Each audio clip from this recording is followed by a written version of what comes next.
Here's the next one. Statutory aggravating factor number 4.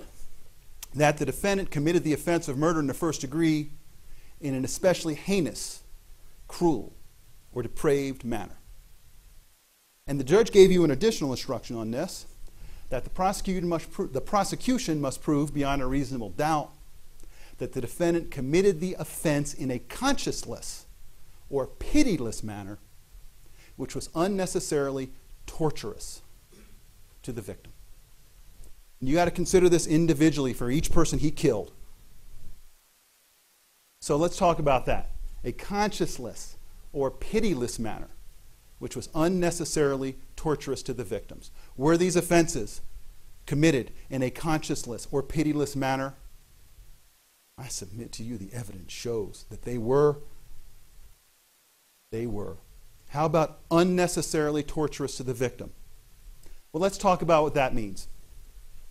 I would ask you to consider the circumstances of these murders and how that shows you that they were committed in an unnecessarily torturous manner.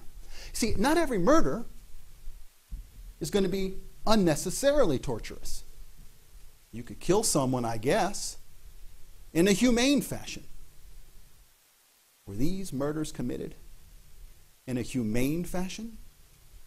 Or were they unnecessarily torturous?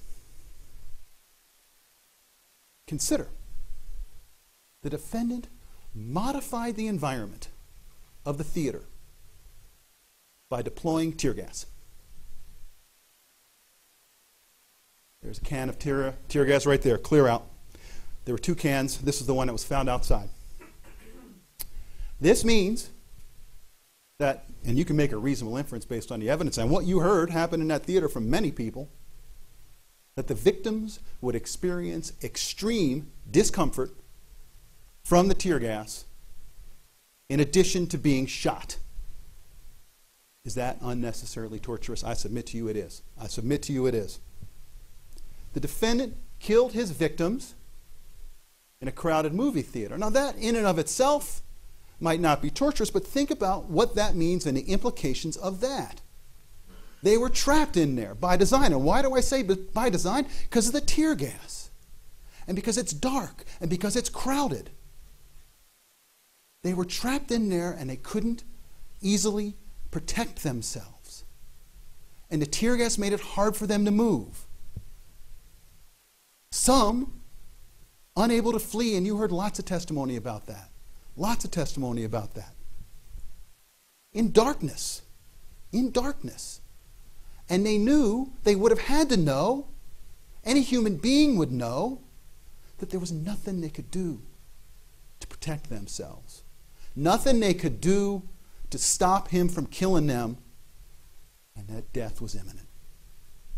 So they could think about it. I submit to you, that is mental torture.